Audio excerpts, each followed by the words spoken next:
Buenos días. Como siempre, la Cámara de Comercio de Santiago, estamos una vez más, como todos los meses, estamos presentando un taller con temas que son atingentes a las declaraciones de impuestos, a todo lo que significa el cumplimiento tributario. En esta ocasión, nuevamente nos acompañará y disertará nuestro presidente, don Adolfo Sepúlveda. Él tocará este tema de la renta líquida imponible, artículo 14, letra A, ¿ya? Las pymes las vamos a dejar para otro taller, ¿ya? Pero aquí vamos a tener una importante revisión de esta norma, de cómo se construye y cuál es la base de lo que significa la determinación de la renta líquida imponible. Aunque la ley 21.713, que fue publicada en octubre del año pasado, no tocó muchos temas relacionados con el impuesto a la renta y que no afecta la determinación de renta líquida imponible, es necesario de todas maneras hacer un repaso una vez al año de estos temas. Así es que también nos va a acompañar aquí don Hernán Verdugo, profesor también de Derecho Tributario, y vamos a estar aquí acompañando a don Adolfo en responder todas las consultas y dudas que ustedes tengan, que las pueden formular a través del chat. Muy bien. Don Adolfo, adelante. Gracias, Mario. Como bien dices tú, estamos nuevamente como Cámara de Comercio de Santiago, ya a través de nuestro comité tributario, ¿cierto? Para este taller. ¿Ya? Vamos adelante. No me deja avanzar, fíjate. Ahí sí. Ahí se mueve. Entonces, estamos en la determinación de la renta líquida imponible. ¿Ya? ¿Cómo se estructura esta determinación de la renta imponible en la ley de impuesto a la renta? Que es interesante siempre tenerla presente. ¿Ya? Primero, en base a los ingresos brutos, que están de alguna manera tipificados o conceptualizados en el artículo 29 de la ley de la renta. ¿Ya? Una vez que tengamos esos ingresos brutos, tenemos que empezar a producir ciertas deducciones, digamos, y una de esas es el costo directo, ¿ya? El cual también lo tenemos muy estructurado en el artículo 30, ¿ya? Después rebajamos los gastos necesarios, que están en el artículo 31, gastos necesarios que vamos a repasar una vez más, ¿cierto? Desde el punto de vista que ya los requisitos sean ampliados, en especial en la ley que se dictó en el año 20, ¿ya? Después tenemos los ajustes por corrección monetaria, que la ley lo señala en los ajustes correspondientes del 32, pero la base de la corrección monetaria naturalmente es el artículo 41, ¿cierto? Ahí está toda la mecánica, digamos, de esta figura de la corrección monetaria, ¿ya? Posteriormente tenemos ciertos agregados de deducciones que están señalados en el artículo 33, ¿ya? Y de esa manera llegamos a un resultado que, si bien es cierto, normalmente denominamos renta líquida imponible, pero si es negativo, naturalmente ya no tenemos una renta afecta a impuestos, sino que tenemos una pérdida tributaria que también tenemos que conocer qué pasa con esa pérdida tributaria, que la vamos a ver en algún momento, ¿ya? Esa es la estructura, ¿cierto? En cómo determinamos, ¿cierto?, estos valores, renta líquida imponible o pérdida tributaria, al 31 de diciembre, en este caso del año 2024, ¿cierto? Para la operación renta de este año tributario 2025, que se cumple en el mes de abril. Repasemos algunos conceptos que siempre es interesante tenerlos presentes, digamos, ¿ya? El concepto de renta, ¿ya? Cuando me habla que son los ingresos que constituyen utilidades o beneficios que rinda una determinada actividad, una cosa, y todos los beneficios, utilidades, incrementos de patrimonio que se perciban o devenguen, cualquiera ese que sea su origen, denominación o naturaleza, ¿ya? Entonces, si ustedes se fijan, es un concepto bastante amplio que desarrolla la ley de la renta para tener presente cuál es el concepto de renta, ¿ya? Que están obviamente relacionados íntimamente con los ingresos brutos que miramos en algún momento para llegar en definitiva después a esa renta líquida imponible, ¿ya? Sin embargo, también la ley me conceptualiza los tipos de renta. Entonces me dice, la renta podría estar devengada, ¿ya? Y me dice, es aquella sobre la cual se tiene un título de derecho, independientemente de su actual exigibilidad y que constituye un crédito para su titular. O sea, la renta ya la hemos devengado, la tenemos nosotros presente en función de la exigibilidad, pero que aún no se ha pagado. Por eso dice independientemente de su actual exigibilidad, ¿ya? Pero independientemente de ese pago, la renta estaría devengada y tenemos que obviamente colacionarla para los efectos de nuestros ingresos brutos, ¿ya? Posteriormente, la ley también me dice, mire, la renta podría estar percibida, pero ¿cuándo la percibo? ¿Ya? Y me dice, es aquella que ha ingresado materialmente al patrimonio de una persona. Ya, en otras palabras, la tengo en el bolsillo, por así decirlo. ¿Ya? Y después me dice, mire, debe asimismo entenderse que una renta devengada se percibe desde que la obligación se cumple por algún modo de extinguir distinto al pago. ¿Ya? Lo más perfecto o lo más interesante, ¿cierto? Es cuando me pagan, naturalmente, esa renta ya ha ingresado a mi patrimonio, ¿ya?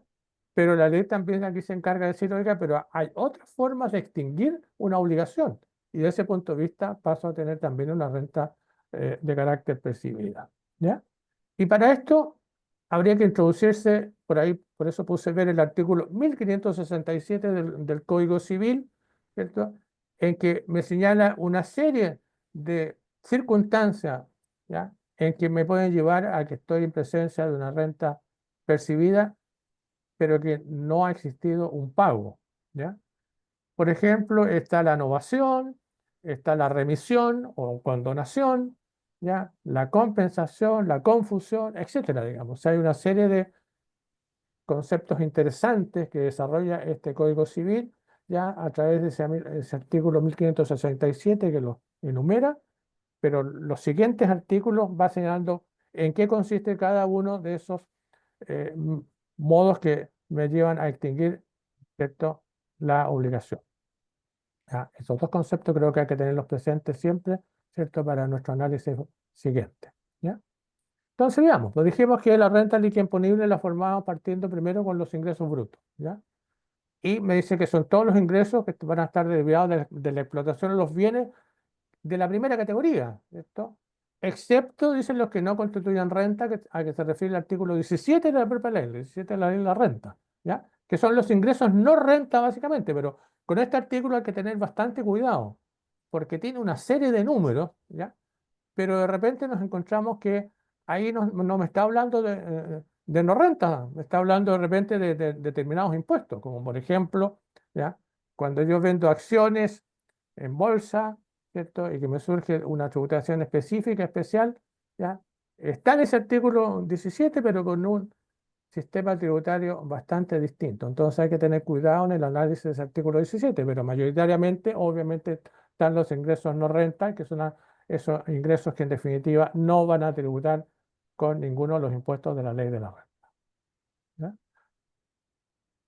Los ingresos brutos también podemos simplificarlos de alguna manera, ¿ya? Es decir, tengo ingresos brutos de fuente chilena, ¿ya? Que pueden estar percibidos o devengados, ¿ya? Y también puedo tener los ingresos brutos de fuente extranjera, ¿ya? Que pueden estar percibidos, o sea, perdón, que se deben relacionar en la renta líquida imponible o la pérdida tributaria que vamos a determinar en carácter de percibido cuando son de fuente extranjera, de acuerdo con el artículo 12, ¿ya? Que ahí me cambia un poco con respecto a la fuente chilena, que en definitiva son devengados básicamente, ciertos devengados o percibidos, pero de fuente extranjera van a ser percibidos. Excepto que en algún momento me dice, van a ser devengados también, y eso es el artículo 41G. Eso significa que cuando yo tengo inversiones en sociedades de extranjeros, las cuales controlo, entonces los ingresos ya son de carácter devengado, ¿ya? Esa es la forma, ¿cierto?, que tenemos que tener presente para la correlación de estos ingresos brutos, ¿cierto?, en la determinación de la RLI, ¿ya? Y aquí hay algo interesante dentro de la ley que es importante en determinadas situaciones cuando me dice, mire, no se considerarán los ingresos brutos la diferencia positiva entre el valor nominal y el de adquisición en operaciones de compra de títulos de crédito, cartera de crédito, sin perjuicio del reconocimiento de los ingresos brutos de las sumas que sean percibidas. O sea, ¿eso qué significa? Que yo estoy adquiriendo cierto determinado tipo de valores a un valor inferior, ¿cierto? Al que corresponde a esa inversión inicial, ¿ya? Y por lo tanto ahí ya voy a tener yo la posibilidad de generar un ingreso bruto, pero cuando logre yo liquidar ese tipo de crédito, ese tipo de cartera, ¿ya? Entonces, esto es interesante porque en algún momento Impuesto Interno me decía, cuando yo compraba alguna cartera a un precio inferior, me decía que tenía una renta de vengada de inmediato con respecto al valor facial, ¿ya? Eso no ocurre en las circunstancias actuales, del punto de vista que mientras no me, mientras no liquide o mientras no me paguen, o, ¿cierto? Lo que corresponde, no tengo todavía, ¿cierto? El ingreso correspondiente, ¿ya? Y esto incluye también la adquisición de bonos, ¿ya? Cuando compro bonos a un menor valor, etcétera, ¿ya? Pero hay que tener cuidado cuando esto se efectúa entre partes relacionadas, y ahí me dice, cuidado, necesariamente, ¿cierto? Este tipo de transacciones deben corresponder al valor de mercado, ¿ya? Y cuando me está hablando de partes relacionadas, se está refiriendo a la relación que está estructurada en el Código Tributario, como estamos indicando ahí, en el artículo 8, número 17 de ese cuerpo legal. Ahí tenemos los ingresos brutos, digamos. Podemos conversar mucho de los ingresos brutos. Si ustedes tienen preguntas sobre específicas, encantadísimo poderlas resolver, digamos, ¿ya? Pero una vez que tenemos esos ingresos brutos, ¿ya? Vamos a rebajar el costo directo, ¿ya? Cuando tenemos mercaderías nacionales, las mercaderías que hemos comprado en el mercado nacional a un proveedor que está en el mercado nacional. Esa mercadería puede ser nacional o importada, pero para estos efectos tiene las características de nacional, ¿ya? De ese punto de vista, el costo va a corresponder al valor o el precio de adquisición, ¿ya? Va a estar reflejado básicamente por la factura, ¿cierto? ¿No? Y optativamente, en que yo tengo que pagar flete o seguro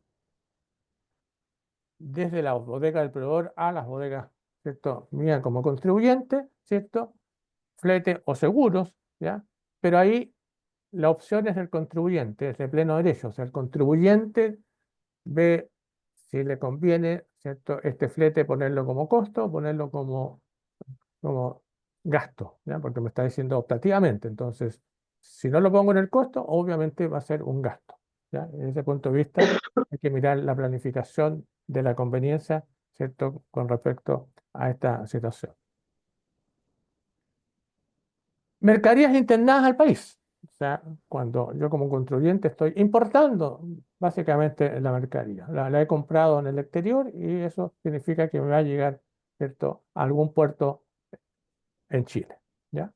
De ese punto de vista, el costo directo estaría conformado por el valor CIF, que es el costo seguro de flete, ¿cierto? Hasta el puerto de desembarque, hasta el puerto chileno, ¿ya? Esa es la composición del valor CIF, ¿ya? Más los derechos de internación, ¿ya?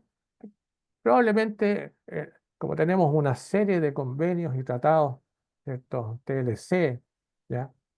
Con distintos países del mundo, ¿ya? Son bastantes, digamos, y por ahí hay muchos productos que estamos importando y que no tienen derecho de internación, tienen tasa cero, digamos, ¿ya? Eso por estos tratados que hemos suscrito en el tiempo, digamos. Así que podrían estar o no esos derechos de internación, ¿ya? Y obviamente los gastos de saneamiento, o sea, de los gastos que tengo que incurrir para sacar los bienes, ¿cierto? Del barco que trae o del avión que llega por estos lados con la mercadería correspondiente, desaduanarlos, digamos, y hay una serie de gastos que cumplir, incluyendo ahí a los agentes de aduana, etcétera, ¿cierto? Los despachadores y todo lo que significa sacar una mercadería, ¿cierto? Para internarla en definitiva al país, ¿ya? Y aquí también, igual que en las mercaderías nacionales, ¿cierto? Optativamente el flete desde el puerto de desembarque en Chile hasta mis bodegas, los fletes y seguros que puedo estar incurriendo, optativamente tengo el pleno derecho de considerar las costos o no, ¿ya? Si no las considero costos, obviamente van a ser un gasto de carácter necesario, ¿ya? Cuando tengo bienes en proceso, bienes terminados, ¿cuál sería su costo directo? El valor de la materia prima de valorizada de acuerdo a lo que hemos indicado para las materias nacionales o las importadas o internadas al país, ¿cierto? La mecánica que vimos ahí, eso se aplicaría también con respecto al costo directo en los bienes que tengo en proceso o los bienes que están terminados, ¿ya? Y agrego el valor de la mano de obra, básicamente la mano de obra directa, digamos, ya que está aquí. Los gastos de fabricación, ¿cierto? Fíjense ustedes que la ley no los considera como parte del costo, así que esos van a estar necesariamente con un gasto de carácter necesario, ¿ya? El costo directo en función del valor que estamos estructurando, la ley me da ciertos métodos a utilizar. Uno, el costo directo más antiguo, que tienen por ahí, lo conocemos como el FIFO, el First In, First Out, ¿ya? O el costo promedio ponderado. Esos son los dos métodos de evaluación que permite la ley, ¿cierto?, para poder manejarlos de acuerdo al criterio que va a tener, obviamente, como contribuyente. ¿Ya? ¿Ya? Una vez que adopto alguno de estos métodos, los tengo que mantener durante 5 ejercicios comerciales consecutivos. ¿Ya? Ahí podría, después del quinto, cambiar, digamos, o seguir con el que he elegido. ¿Ya?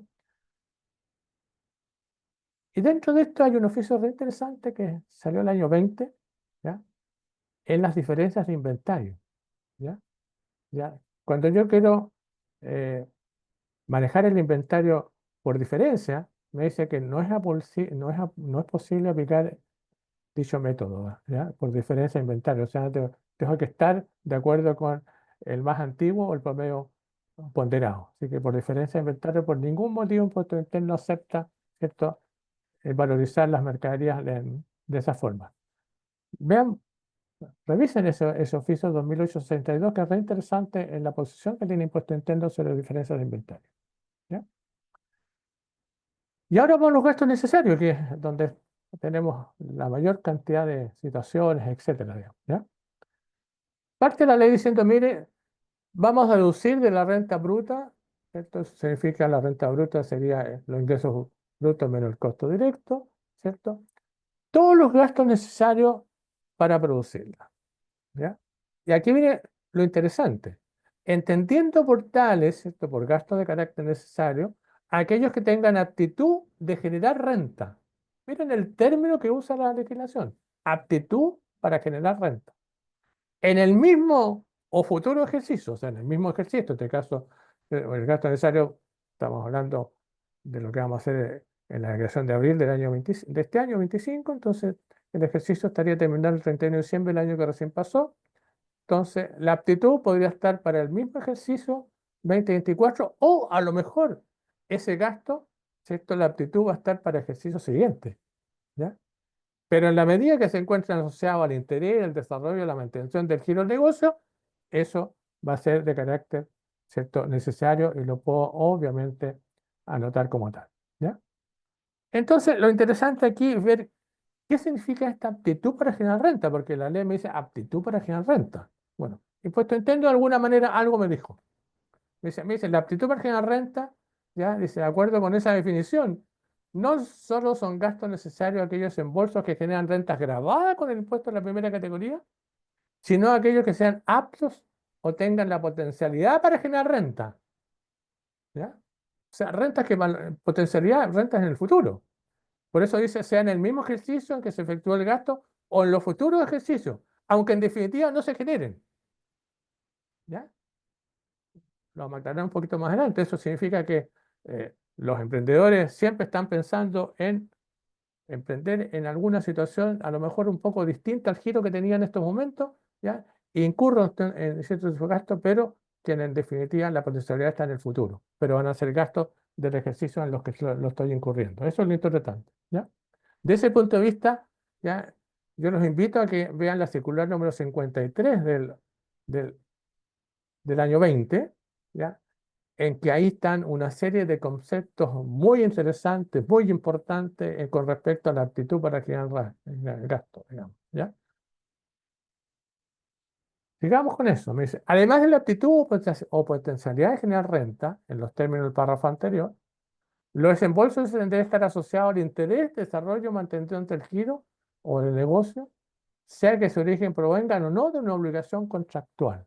Muy interesante también esta figura, ¿cierto?, que está también en la circular 53, ¿cierto?, del año 20, ¿ya? vayan a esta circular porque tiene cosas súper interesantes con respecto a esta materia. ¿Ya? Sigamos, dice, luego, si bien hay gastos que son transversalmente necesarios para el desarrollo de la actividad económica o para las distintas contribuyentes, por regla general, dice la necesidad del gasto de determinarse considerando en los hechos el giro del contribuyente de la actividad económica realiza, naturalmente. Entendiendo, dice que son necesarios los desembolsos que tienen por objeto el desarrollo o la mantención del giro de la actividad de la primera categoría.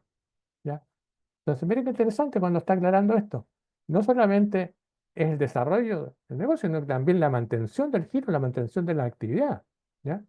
Lo que comprende también, dice, la realización de nuevos proyectos, actividades económicas que se tenga interés en desarrollar. O sea, los emprendimientos futuros. ¿Ya? Por eso que los invito a que revisen esa circular 53 porque me da una amplitud bastante grande en muchos tipos de gastos que son realmente increíbles. Por ahí, por ejemplo, habla de los gastos de fidelización, ¿ya? Con respecto a los clientes. Yo quiero tener fidelización de los clientes y ahí a lo mejor hago una serie de gastos o eventos, ¿cierto? Para tener esa fidelización, digamos. Y de hecho lo estamos viendo en una serie de actividades que uno ve que está esta fidelización, digamos. Y la circular 53 aclara muy bien esa materia, ¿cierto? Para decir, no tenga cuidado. Entonces, se hace ese tipo de desembolso, ¿cierto? Van a ser gastos aceptados, ¿ya? Todo esto parte del año 20, ¿ah? Del año 20, ¿ya? En que amplió bastante el concepto del gasto necesario. Antes estaba bastante restringido, yo diría, ¿cierto? Para eh, saber si estábamos o no en presencia de la necesidad de un gasto. ¿Ya? Después me dice, mire, obviamente, me dice que los gastos no hayan sido rebajados en virtud del artículo 30. El artículo 30, recordemos que es el costo directo, ¿ya? Pagados, deudados durante el ejercicio comercial correspondiente, siempre que se acredite o justifique en forma fehaciente ante el servicio. O sea, ahí la acreditación, obviamente, tengo que tener la documentación que me justifique naturalmente ese tipo de gasto. Pero me dice que no hayan sido rebajados en virtud del artículo 30, por ejemplo, hay que tener cuidado con las remuneraciones, que son parte del costo directo, entonces ya están, van a estar como parte del costo directo, no podrían ser un gasto de carácter necesario, como un ejemplo. ¿Ya? Ahí, eso básicamente, ¿cierto? Son lo más importante que yo vi que tenemos que tener presente con respecto a la necesidad del gasto, ¿eh? Pero vuelvo a manifestarles que revisen esa circular 53 porque me da cosas súper interesantes e importantes de tener presente. ¿Ya? Veamos otras cosas dentro de los gastos, ¿cierto? Están los gastos relacionados con vehículos, ¿ya? Y aquí tenemos algo que dice que no se aceptan los gastos relacionados con los automóviles y station wagon, ¿ya? O similares a los station wagon, ¿ya?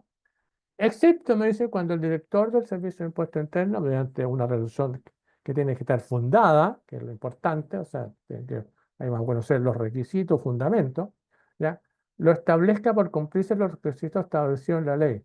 Entonces, aquí es interesante porque yo puedo tener vehículos, automóviles, station wagon y dado mi actividad, digamos, ¿ya? A lo mejor es importante que me autoricen que los gastos que incurro en eso, ¿cierto?, sean de carácter necesario, digamos, ¿ya? Pero necesito la resolución del Servicio de Impuestos Internos. Gastos en supermercados, restaurantes. Esto lo traje a colación acordándome que en el pasado estuvo regulado, ¿cierto?, los gastos en supermercados y restaurantes, básicamente en supermercados, ¿ya?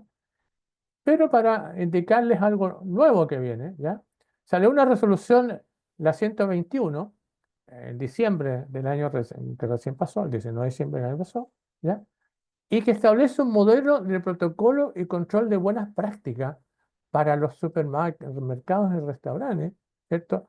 Y para quienes vamos a utilizar esos supermercados, esos restaurantes, ¿cierto? Y ver si los gastos que estamos involucrados en las compras de mercadería o cuando asistimos a restaurantes van a ser gastos necesarios o no. O sea que va a haber un control bastante estricto, ¿ya? Y por lo tanto, los invito también a que ya empiecen a mirar esta circular, esta resolución 121 y con el protocolo, ya las facturas van a tener que ser emitidas bajo ciertos requisitos interesantes que deberían mirarlos muy bien.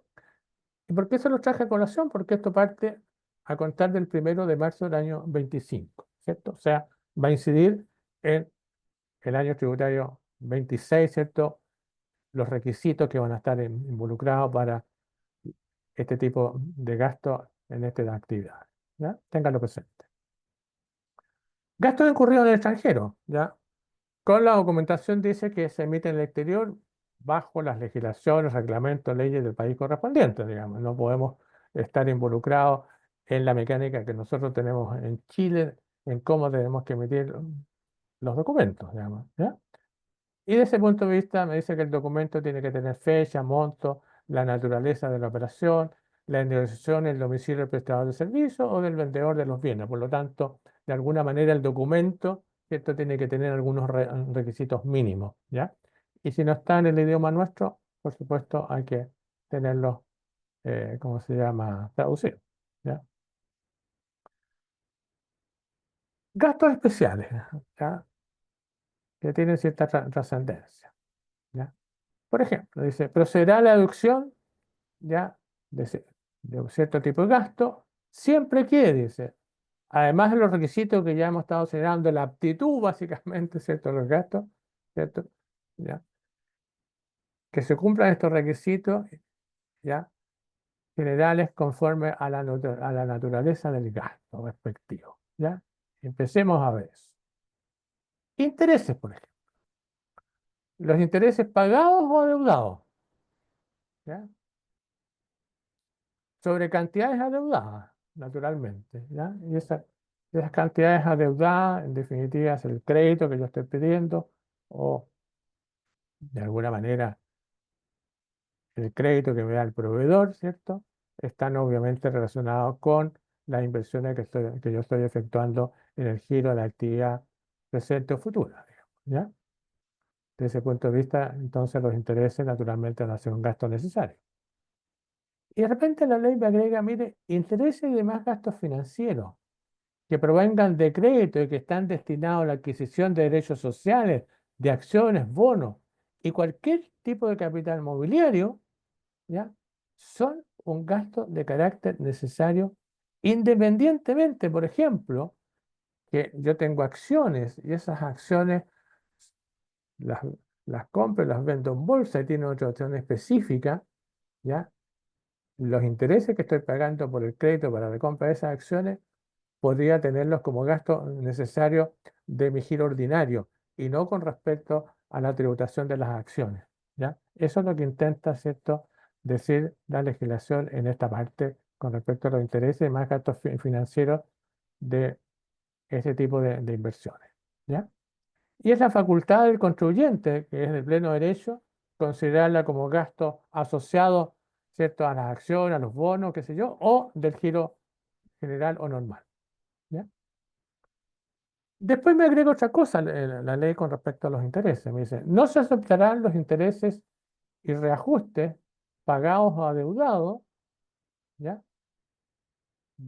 Por crédito o préstamos, empleados directa o indirectamente en la adquisición, mantención y explotación de bienes que no produzcan rentas grabadas, ¿ya? Esto ocurría o ocurre probablemente cuando yo estoy recién instalándome, obviamente con alguna actividad, digamos. Incurro entonces en la adquisición ya perdón, pido crédito o préstamo, ¿cierto? Y desde ese punto de vista tengo interés y reajuste, ¿ya? Que están invertidos en bienes que todavía no están produciendo rentas grabadas. Entonces el interés en teoría debería ser parte del costo, ¿ya? Pero hay un oficio súper antiguo, fíjense que el año 1991, ¿ya? En que le preguntaron esto en algún momento en impuestos internos, ¿ya? Y este oficio 1454 en el fondo dijo, mire, en estos casos, ¿ya? Usted tiene la alternativa de considerarlo como costo o como gasto. ¿Ya? Lo dejó a elección del contribuyente y de esa manera como que me hizo tabla rasa lo que realmente dice la legislación, ¿ya? Que cuando son bienes que no produzcan renta grabada, ¿ya? Yo no podría tenerlos como gasto, pero el oficio me dice, usted vea, costo o gasto, ¿ya? Interesante. Los impuestos, establecidos por leyes chilenas, en la medida que estén relacionados naturalmente con el giro de la actividad, con el giro del negocio, ¿cierto? ¿ya? Pero que no sean los de la ley de la renta, ¿ya? O sea, el impuesto de primera categoría, estamos determinando la renta imponible de primera categoría, no es un gasto aceptado, obviamente, la ley no me lo permite, ¿ya? Excepto, fíjense que hay cierto, un par de ejemplos en la ley de la renta, el específico de la actividad minera, ¿cierto? La actividad minera tiene un impuesto específico, pero para ellos sí que es un gasto de carácter aceptado, ¿ya? El exceso de endeudamiento, cuando yo tengo créditos y eso me lleva a un exceso de endeudamiento con créditos que vienen en el exterior, con partes relacionadas, ¿cierto? En que yo tengo ahí en esos, en esos créditos en el exterior, puedo tener tasas rebajadas, en especial hay una tasa de un 4% cuando el crédito viene de un banco, etcétera. Pero cuando estoy con partes relacionadas y me he excedido en el endeudamiento 3 a 1, ¿ya? Ahí surge un impuesto que es la diferencia, ¿cierto?, entre el 4% y el 35% del impuesto adicional, ¿ya? Y ese endeudamiento, ese exceso de endeudamiento que me lleva a pagar ese impuesto, ese impuesto es un gasto de carácter necesario, ¿ya? Las contribuciones de bienes raíces, ¿cierto?, excepto que dan origen a crédito, digamos, ¿ya? Y de repente uno dice, a ver, ¿qué cosa, qué contribuciones de raíces me pueden dar origen a un crédito, digamos? Bueno, en la actividad agrícola. La actividad agrícola, ¿cierto?, me permite que la contribución de bienes raíces que pago por el predio correspondiente a la explotación agrícola es un crédito al impuesto de la primera categoría. Si es un crédito, entonces naturalmente no puede ser un gasto, ¿ya? El caso también de las empresas constructoras o las inmobiliarias, ¿ya? Una vez que han terminado la obra correspondiente de la fecha de recepción, ¿cierto? Hacia adelante, hasta que no vendan obviamente el bien, ¿cierto? La contribución de raíces pasa a ser un crédito al impuesto de la primera categoría. Ahí tienen dos cosas interesantes con respecto a crédito, ¿ya? Pérdidas tributarias. Las sufridas durante el ejercicio. Aquí impuesto interno, cuando uno revisa los oficios, circulares, etcétera, se encuentra que se está refiriendo básicamente a pérdidas de carácter material, digamos, ¿ya? ¿Cuáles podrían ser esas, digamos? ¿Ya? Veamos nada más que el año pasado ya tuvimos dos catástrofes importantes. Ya las catástrofes, ¿cierto?, en que hubo incendios, y calculen la cantidad de cosas materiales que se perdieron ahí, y las empresas o actividades que tuvieron estas pérdidas por incendio, naturalmente son un gasto tributario, es una pérdida, ¿cierto?, natural del ejercicio, igual que los incendios que ocurrieron la vez pasada, digamos, ¿ya? Ahí tienen pérdidas materiales que ocurren durante el ejercicio, ¿ya? ¿Ya? Y también me dice, mire, esas incluyen las que provengan de delitos contra la propiedad, ¿ya? Los robos, por ejemplo, ¿ya? Las estafas, ¿ya? Desde ese punto de vista, cuando son delitos contra la propiedad, obviamente tiene que haber una sentencia judicial para estos efectos, pasan a ser un gasto de carácter necesario, como una pérdida, ¿ya? También las de ejercicios anteriores, ¿ya? Al término del ejercicio, que incluye las de anteriores, y estas pérdidas tenemos que determinar de acuerdo al artículo 23 al 33 de la ley de la renta. Acá algo interesante, digamos, ¿cierto? Porque hasta el año tributario recién pasado, nosotros todavía podíamos, por las pérdidas de ejercicios anteriores, si teníamos utilidades que venían de dividendos, etcétera, podíamos recuperar, ¿cierto?, el impuesto de primera categoría, el PPA, bajo ciertos porcentajes, ¿cierto? Pero eso murió, ¿cierto?, con el año tributario 24, ¿ya? El año 25, ya las pérdidas ahora, ¿cierto?, solamente van a ser un gasto, ¿cierto? O sea, si yo tengo pérdidas anteriores, las puedo, ¿cierto?, rebajar de las utilidades que estoy obteniendo este año, digamos. Y si al término de este ejercicio, 31 de diciembre del 24, me voy a quedar con una pérdida, ¿cierto?, tributaria, esa va a ir para los ejercicios futuros, ¿ya? Pero aquí tendría que recordarles yo que en la presentación de reforma tributaria del año 23, ¿cierto?, que hizo el ministro Marcelo en su oportunidad, ¿cierto?, ya se estaba mirando de ponerle bastante coto, ¿cierto?, a las pérdidas, ¿cierto?, para su recuperación o para imputarlas, digamos, ¿ya? Yo veo que por alguna manera, en algunas situaciones, aquí puede venir que las pérdidas van a tener años de expiración. Eso es lo que estoy viendo, lo que puede venir, ¿ya? Pérdida con respecto al costo de los bienes, ¿ya?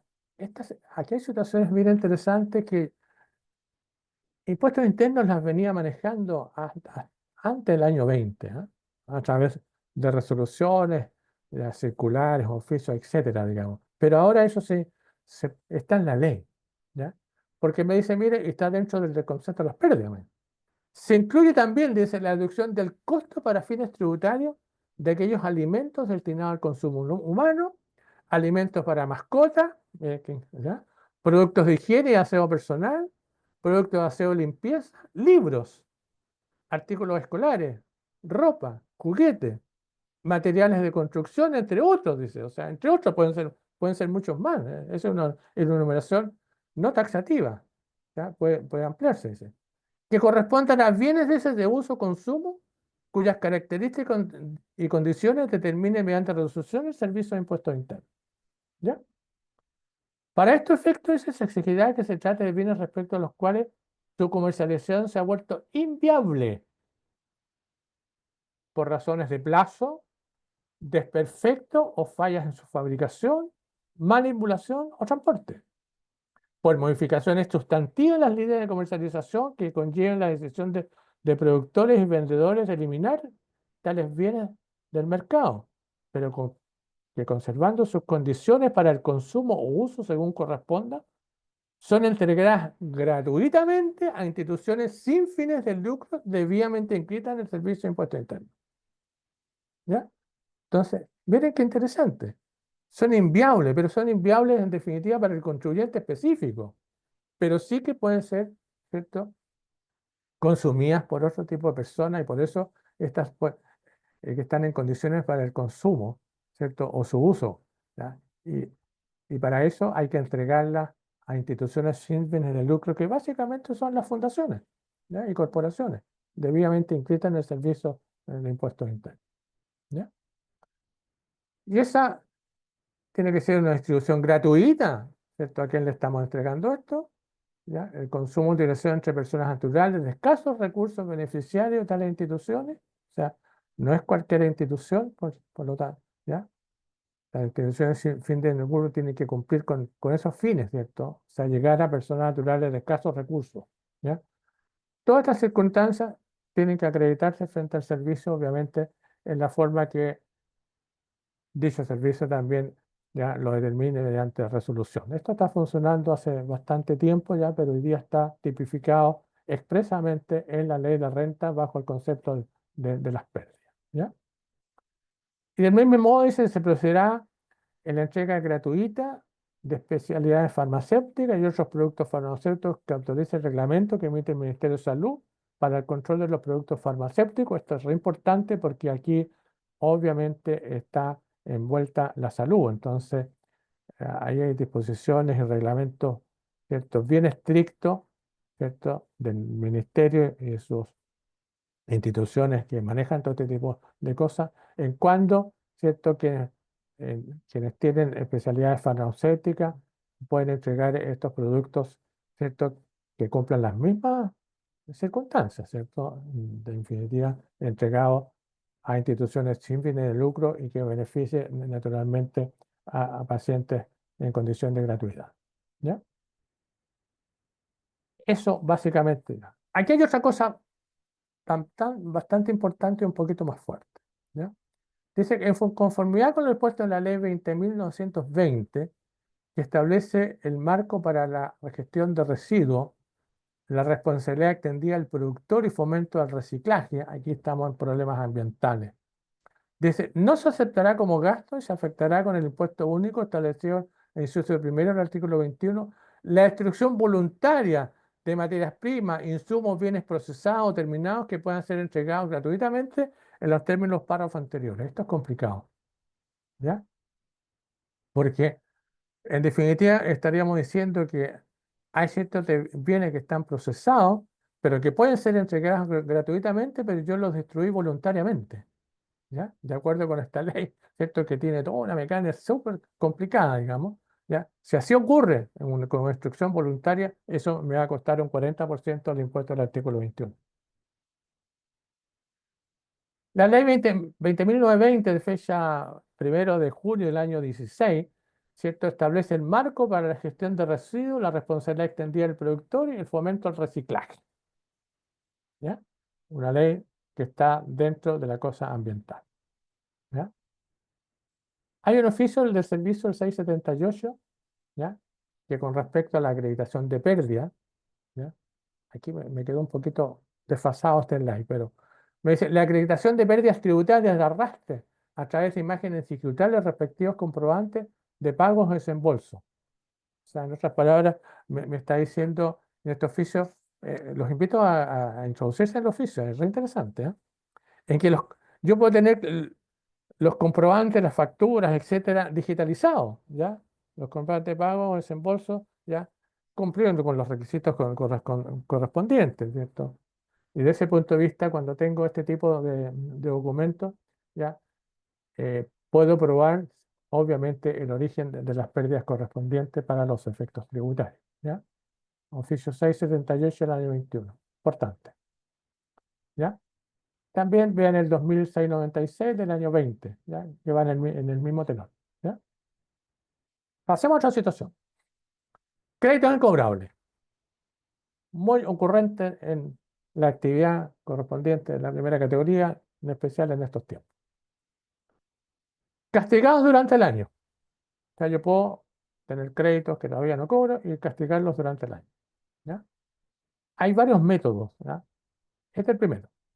Dice, siempre que hayan sido contabilizados oportunamente, o sea, naturalmente tienen que estar en nuestra contabilidad necesaria, ¿ya? Y se hayan agotado prudencialmente los medios de cobro, ¿ya? Y ahí hay una circular 24 del 2008 del Servicio de Impuesto Interno que hizo una estratificación de los créditos incobrables en función de los montos correspondientes. O sea, hubo tres categorías de montos, hasta tanto, de cero a tanto y de ahí hacia adelante, que hubo tres posiciones, digamos, de los impuestos internos, y dependiendo de los valores correspondientes, cómo yo agotaba prudencialmente los medios de cobro, mandando una carta o en el peor de los casos ya tenía que iniciar algún juicio, ¿ya? Y eso quedó regulado, ¿cierto?, en la circular 24 del año 2008 del Servicio de Impuestos Internos, ¿ya? Y para eso, además, estableció un registro tributario del castigo de incobrable, que está en la resolución 96 de ese mismo año, el 2018, ¿ya? Fíjense, agotado provincialmente los medios de cobro. Eso es lo que complicaba siempre la existencia de esto que era prudencialmente. Y, bueno, todo dependía básicamente del monto el cual está involucrado, ¿ya? Entonces, la ley me agregó ahora este párrafo. Me dice, sin perjuicio de lo expuesto en el párrafo anterior, lo de prudencialmente los medios de cobro, los contribuyentes se podrán deducir de su renta líquida, salvo que se trate de operaciones con relacionados los términos del número 17 del artículo 8 del Código Tributario. O sea, hasta cuando estoy con relacionado en función de esa mecánica del Código Tributario, esto no va. Tengo que ir por prudencialmente los medios de cobro. Dice, los créditos que se encuentran impago por más de 365 días contados de su vencimiento, o el valor que resulte aplicar un porcentaje sobre el monto de los créditos vencidos. O sea, agregó dos métodos más. Un método bastante objetivo en que me dice que lo que está impago es por más de 365 días, yo lo voy a poder castigar sin ningún problema y sin agotar medios de cobro y nada por el estilo. ¿Ok? Obviamente cuando recupero eso se me va a transformar en un ingreso, naturalmente, o la parte correspondiente. O después me dice, o el valor que resulte aplicar cierto porcentaje al monto de los créditos vencidos, ¿ya? Pero esos porcentajes se entregaron al Servicio de Impuestos Internos, que mediante resoluciones establecerá los rangos de porcentaje en que yo puedo, en definitiva, ¿ya?, irlos castigando, ¿ya? Las recuperaciones totales o parciales, naturalmente, se consideran de acuerdo al artículo 29, se serán obviamente un ingreso bruto, ¿ya? Eso no cabe la menor duda, ¿ya? Y el oficio 523, fecha 19 de febrero del año 21, ¿ya? En definitiva, me dijo, mire, a partir del 1 de enero del año 20, el contribuyente tiene tres alternativas para el castigo de los créditos incobrables, ¿cierto? utilizar la regla, ¿cierto?, del párrafo primero, ¿cierto?, que corresponde al cumplimiento de las exigencias correspondientes, o sea, agotar prudencialmente los medios de cobro, ¿ya? O utilizar la primera regla con respecto a los 365 días contados su vencimiento, ¿ya? O utilizar la regla, ¿cierto?, en que el servicio establece los porcentajes de incobrabilidad, ¿ya? Y ahí está la resolución 121, ¿ya?, del año 20, de septiembre 29 del año 20, en que me dice, mire, el plazo es de 1 a 90 días, ¿ya? Para el año comercial 20 dijo que era un 10%, pero para el 21 siguiente es un 5%. O sea, ya estaríamos en un 5%, ¿ya? De 91 a 180 días, ¿ya?, es un 25%, pero partió en el año comercial con un 20, con un 50%, fíjense, pero después me dijo 25%. Esto no ha cambiado, ¿ya? Y de 181 a 365 días, un 50%, ¿ya? Si estoy en 365, prefiero pasar los 365 porque ahí tengo el 100%, ¿ya? O cuando estoy próximo a los 365, mejor espero. ¿Para qué voy a castigar el 50 si lo puedo hacer con el 100% cuando llegue a los 300, pasado los 365? ¿Ya? Esto es interesante, importante, mirado desde ese punto de vista, ¿ya? Y la resolución obviamente estableció un registro tributario para este tipo de deudas incobrables en función de los porcentajes correspondientes, ¿ya? Se los dejo ahí como información, ¿ya? Entonces los créditos incobrables hoy día tienen bastante significación en función de... Ah, y otra cosa interesante, ¿ya?, que con respecto a los 365 días, ¿ya?, eh, yo puedo a lo mejor tener algo impago, pero puedo seguir comercializando con el cliente, cosa que con respecto a agotar prudencialmente los medios de cobro, en las circulares correspondientes, y pues usted me decía, oiga, no, pues usted tiene que agotar primero prudencialmente los medios de cobro, pero no puede seguir comercializando con ese cliente. Pero con respecto a estos otros métodos, sí que lo puedo hacer, no hay ningún problema. Pasemos a la apreciación del activo fijo. La apreciación del activo fijo, la ley me dice, hay una apreciación de carácter normal, una acelerada y una especial, ¿ya? La apreciación normal está en función de los años de vida útil que fija el Servicio de Impuestos Internos, ¿ya?, sobre el valor neto, pero la verdad las cosas que puedo usar yo otro método, que es revalorizar tanto, ¿cierto?, el activo fijo, siempre llevarlo revalorizado, pero revalorizando a su vez la depreciación acumulada, que llego al mismo valor de depreciación por si acaso con respecto al valor neto que tenía la ley, ¿ya? Y los años de vida útil fijados por el Servicio de Impuesto Interno para la depreciación de los bienes está en la circular 43 del año 2002 del Servicio de Impuestos Internos, ¿ya? Incluso ahí me figura no solamente la depresión normal, sino que también cuál es la acelerada que yo puedo tener, que ya la vamos a comentar, ¿ya? Pero esta circular 43 es re interesante desde el punto de vista que también la tiene estratificada por tipos de actividades, ¿cierto? La actividad agrícola, la actividad, como se llama, industrial, la actividad comercial, etcétera, la actividad marítima, ¿ya? Depresión acelerada es para bienes nuevos o internados, para aquellos que importa directamente el contribuyente, ¿ya? La vía útil dice equivale a un tercio de la normal. O sea, si la normal son 10 años, 10 años, un tercio sería 3,33, son 3, ¿ya? Los decimales siempre los voy a despreciar, es la verdad, ¿ya? Y son los bienes de vía útil normal de 3 y más años, naturalmente, ¿cierto? ¿Ya?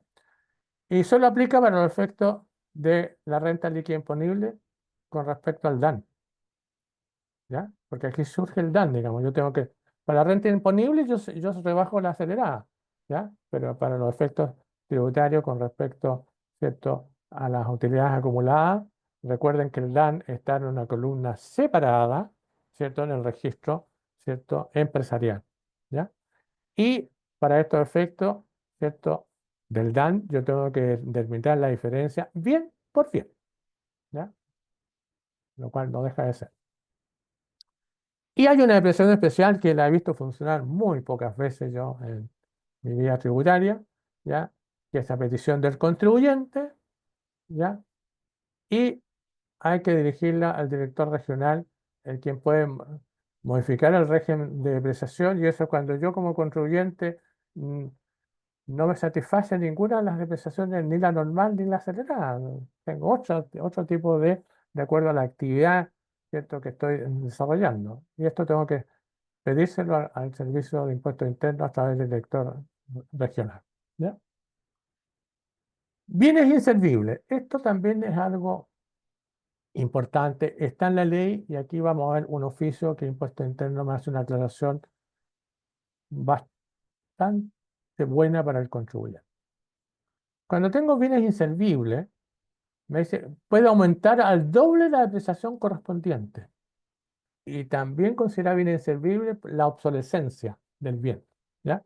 La obsolescencia de un bien es para el contribuyente, porque yo puedo tener un bien que para mí, dado la cosa tecnológica, por ejemplo, está obsoleto, pero lo puedo vender y hay otro contribuyente que esa obsolescencia no le corresponde a él, digamos, perdón, no le satisface y el bien obviamente lo puede seguir utilizando. ¿Ya? Entonces el bien inservible lo tenemos que mirar en función del contribuyente y la obsolescencia solamente en control del contribuyente. Me dice, se puede aumentar al doble la apreciación correspondiente. ¿Ya? Eso es lo que señala la ley, correspondiente. Pero la correspondiente, básicamente tenemos la normal y la acelerada. ¿Ya? Y el oficio 364 del 2 de febrero del año 21 me dice que yo llevo al doble, si estoy aplicando la normal, entonces llevo al doble la normal, pero si estoy aplicando la acelerada, llevo al doble la acelerada. ¿Ya? Pero también tiene el efecto en el DAN. ¿Ok? Depreciación para pymes. Cuando tengo en los 3 ejercicios anteriores ingresos igual o inferior a 100.000 unidades de fomento, ¿ya? O lo que es lo mismo decir no superior a 100.000 unidades de fomento, para bienes nuevos o usados, la vida útil es de 1/10 de la fijada por el Servicio de Impuestos Internos. ¿Ya? Estos son para pymes, digamos, ¿cierto? No superior a 100.000 unidades de fomento.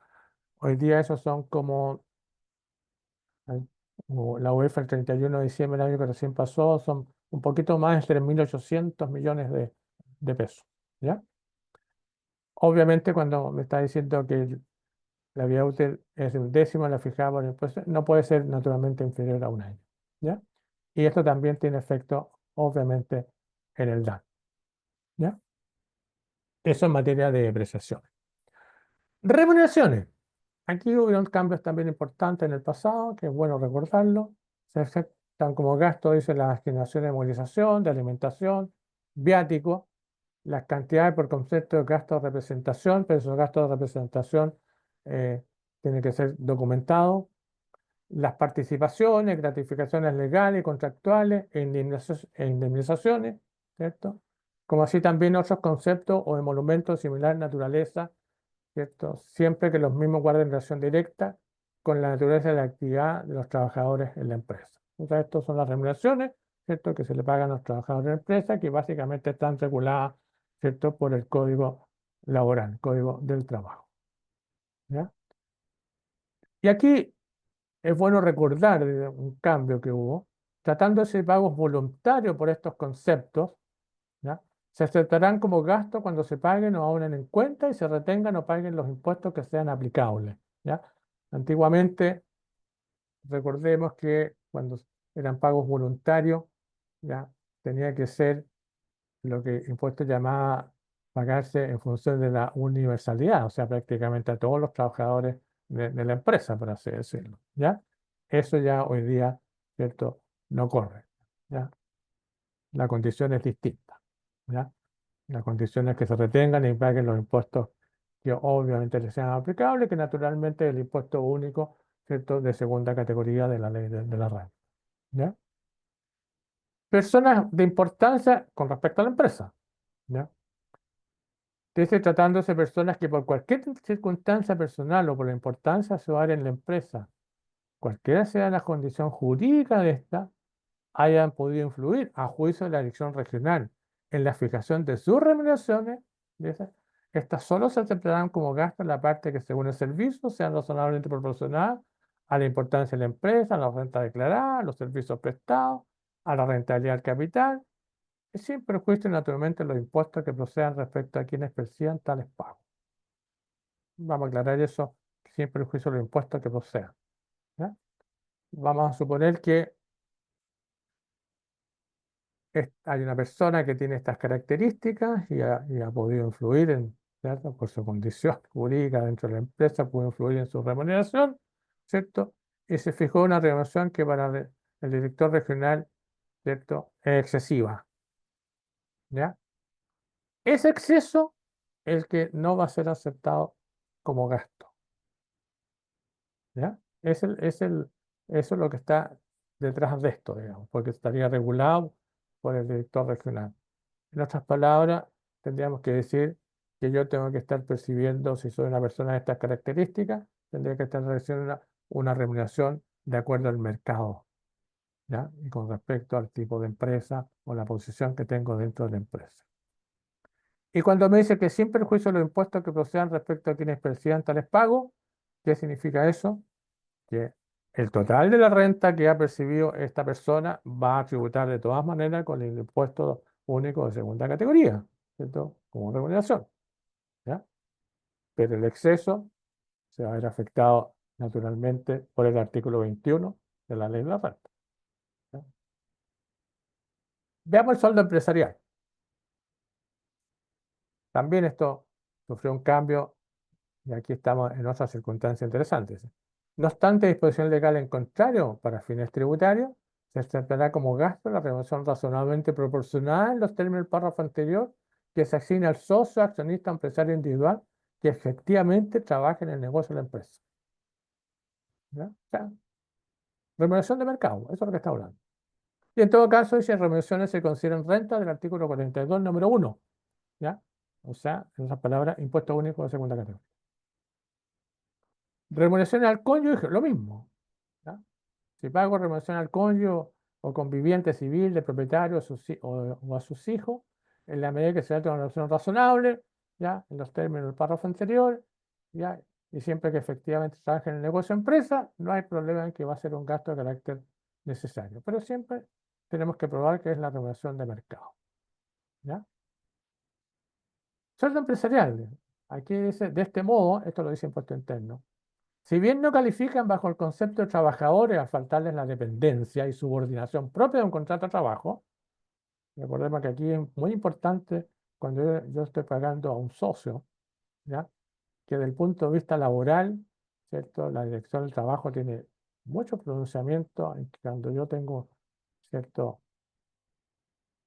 Una administración, digamos, tengo el 100% de la administración, ya no cumplo con la condición de ser un trabajador de la empresa. Por eso que aquí Impuesto Interno se encarga de decir, mire, si no califican bajo el concepto de trabajador en función de esa dependencia y subordinación, en los hechos naturalmente presta servicios personales en la empresa, por lo que tributariamente corresponde aceptar como gasto la remuneración de mercado, ¿ya? Porque tributariamente me acepta, ¿cierto? Ese tipo de remuneración ya como un gasto de carácter necesario, independientemente que no tenga la calidad de trabajador dependiente. Esto está en el oficio 2007-17 del año 20. Honorario. Aquí, otro punto importante que aclaró el impuesto interno cuando dijo, mire, la circular 53 del año 20 instruyó respecto a los honorarios por servicios personales, ya sean pactados con terceros o con el socio, accionista empresario individual, el cónyuge con buen civil de propietario o sus hijos, e interpretó que corresponden a un gasto que se rige por las reglas generales, inciso primero, artículo 31 de la ley de impuesto a renta. En otras palabras, que me está diciendo, fíjese que usted también podría no manejarlo en función de la remuneración, afecta al impuesto único de segunda categoría, sino que la puede manejar en función del concepto de honorarios. ¿Ya? Eso significa emitir la boleta correspondiente, que hoy día son boletas de carácter electrónica. Esto está refrendado, ¿cierto? Está dicho en la circular 53, pero el oficio 2940 me lo dice más explícitamente, ¿ya? Del año 20. Teletrabajo, ¿ya? El teletrabajo está regulado básicamente en el artículo 152, cuater, letra L mayúscula, ¿ya? Fíjese que ese artículo 152, cuater, tiene cualquier cantidad de letras, pues mayúscula, la A, la B, o sea, tiene todo el abecedario y cuando llegamos a la letra D del Código de Trabajo, así como el ordinario 1389 del año 20 de la Dirección de Trabajo, dice, establece que los costos de operación, funcionamiento, mantenimiento y reparación del equipo de trabajo serán de cargo del empleador, pudiendo las partes acordar el pago de una asignación con motivo de los gastos necesarios para el desempeño de la función del trabajador, como el uso de Internet y energía eléctrica, entre otros. O sea, el teletrabajo me trae una serie de situaciones interesantes e importantes, digamos, ¿ya? ¿Ya? Y de ese punto de vista que dice que las sumas pagadas como asignación por gastos de teletrabajo, sujetas al artículo 31, inciso cuarto, número 6, párrafo segundo de la ley de la renta, que está dentro de todo lo que estamos hablando de remuneraciones, serán deducibles como gasto para el empleador al tratarse de asignaciones que guardan relación directa con la actividad del trabajador en la empresa. ¿Ya? O sea, y para el trabajador es una compensación. ¿Ya? O sea, no es una remuneración para el trabajador cuando yo estoy, ¿cierto?, en el fondo eh, resarciendo los gastos que el trabajador de alguna manera tiene que solventar cuando está, ¿cierto?, en su casa trabajando ya, de esta manera. ¿Ya? Y el oficio 2701 del año 20, ¿cierto?, señala expresamente esto que estamos conversando. Remuneraciones en el extranjero. Las remuneraciones por servicios prestados en extranjero se aceptarán también como gasto, siempre que se acrediten fehacientemente y se encuentre por su naturaleza vinculada directa o indirectamente al desarrollo del giro. O sea, no tengo problema en tener ciertas personas que están trabajando, y de hecho hoy día que estamos hace mucho tiempo saliendo al mundo, ¿cierto?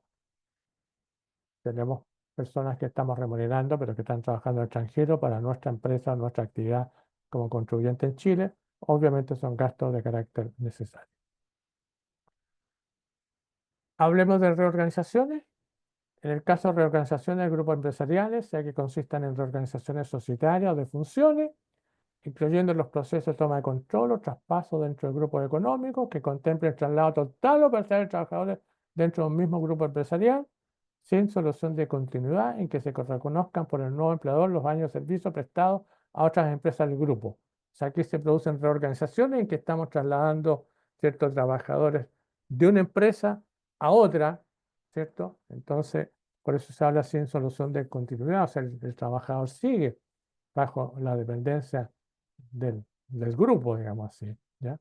Dice que procederá a la deducción como gasto el pago de las indemnizaciones que correspondan por años de servicio al término de la relación laboral, ¿ya?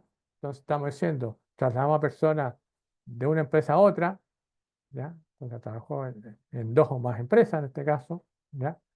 Entonces hay que pagarle la indemnización. ¿Quién se la va a pagar? El que se la va a pagar es la última empresa en la cual estaba trabajando, ¿ya? Pero para del punto de vista del gasto, ¿cierto? Me dice que ese gasto tiene que asignarse proporcionalmente según el tiempo trabajado en la empresa donde se hayan prestado efectivamente los servicios. O sea, la última empresa me lo paga, pero hay otra empresa en la cual también trabajó parte del grupo, entonces yo le tendría que cobrar de alguna manera, resarcirme de lo que corresponde, porque para los efectos del gasto hay que asignarlo, ¿cierto?, en función del tiempo trabajado en cada una de las empresas como gasto de carácter necesario. ¿Ah? Medio complicado de repente cómo me hago de, de los montos que pagó otra empresa, digamos, ¿ya? Becas de estudio, sigue esto, para hijos trabajadores de la empresa, el máximo es 1,5 unidades tributarias anuales por hijo, ¿ya? Y de 5,5 unidades tributarias por hijo, y los requisitos es cuando surge de un contrato o convenio colectivo, ¿ya? Y para establecimiento de educación superior, ¿ya? Otro rubro de gastos aceptados, aquí está complejo, en algún momento siempre lo hemos dicho, tenemos que hacer un taller sobre donaciones, ¿ya? Hay donaciones que están en la propia ley de la renta y que están en relación al gasto, ¿ya?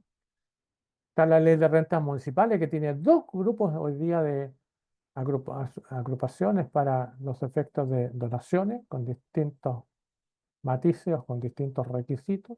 ¿Ya?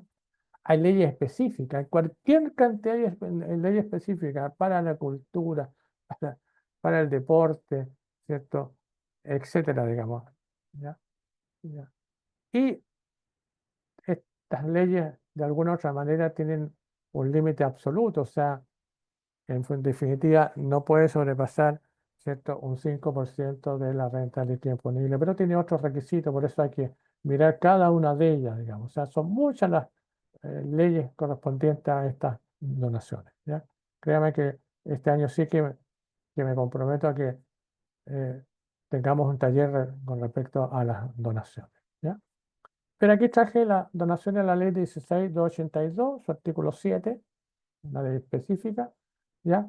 Que está básicamente en función de la ocasión de catástrofe con la calamidad pública, ¿ya? Que ya ocurrieron el año recién pasado, ¿ya?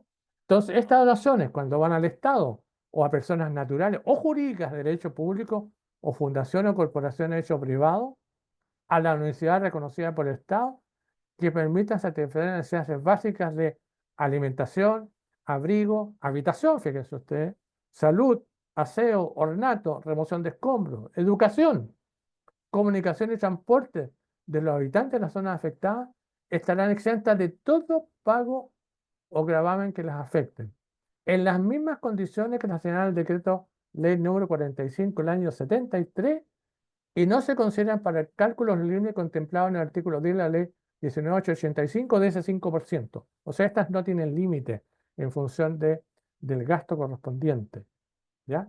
Y van a ser un gasto de carácter aceptado de acuerdo, ¿cierto?, con esta ley, ¿ya? Es importante esto porque seguro que muchas de ustedes como empresa hicieron este tipo de donaciones. Reajustes de diferencias de cambio, provenientes de crédito o préstamos destinados al giro, incluso los originados en la adquisición del activo inmovilizado o realizable, naturalmente son parte del gasto necesario, ¿ya? Los gastos de organización y puesta en marcha se pueden amortizar hasta en 6 ejercicios comerciales consecutivos. Los gastos de promoción y colación de artículos nuevos, fabricados o producidos por el contribuyente, hay que plantearlo hasta en 3 ejercicios comerciales consecutivos, ¿ya? Estos son artículos nuevos que estamos introduciendo en el mercado. Los gastos de investigación científica y tecnológica en el interés de la empresa, aun cuando no sean necesarios para producir la renta, porque puedo estar en algún emprendimiento nuevo, distinto, ¿cierto? Eh, entonces, estos gastos, ¿ya?, fíjese que estaban regulados ya de esta manera, hoy día con la amplitud del gasto no tendríamos grandes problemas, ¿ya? La deducción en el mismo ejercicio o hasta 6 ejercicios comerciales consecutivos. También en gastos de investigación científica y tecnológica, ¿cierto?, que se pueden desarrollar a través de trabajos de investigaciones que tienen que estar autorizados por la Corfo. Existe una ley específica para ese tipo de gastos de investigación y tecnología, en que una parte pasa a ser, ¿cierto?, un crédito al impuesto, ¿ya? Yo recuerdo que el año 23 hicimos un taller precisamente sobre estos gastos de investigación científica y tecnológica que están relacionados con CORF, ¿ya?, la Corporación de Fomento a la Producción, ¿ya? Pagos al exterior por concepto regalía, que están afecta al artículo 59, inciso primero de la ley de la renta. El gasto máximo es un 4% de los ingresos por venta o servicio, ¿ya? No aplica este límite del 4% en los no relacionados o cuando en el país beneficiario de la regalía se aplica un impuesto de 30% o más, ¿ya?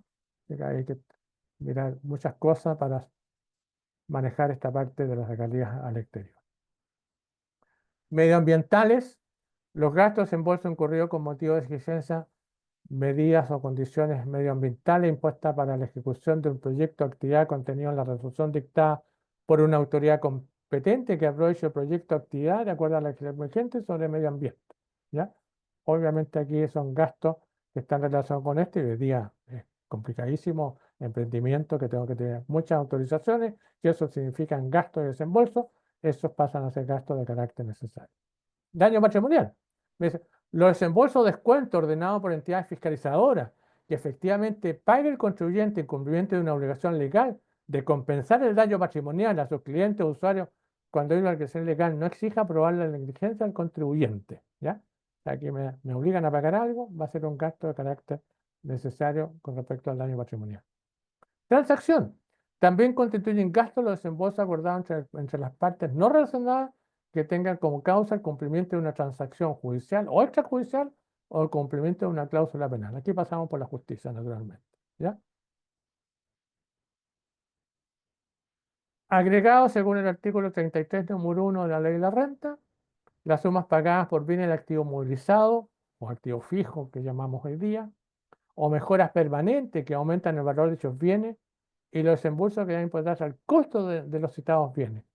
¿Ya? O sea, si yo los consideré eso como, en especial por mejoras permanentes que aumentan el valor de los bienes, yo lo considero como un gasto necesario, lo tengo que agregar y reponer a la renta líquida imponible. Pero la verdad las cosas es que eso es un mayor costo, entonces tendría que cambiar la depreciación del bien que está involucrado. ¿Ya?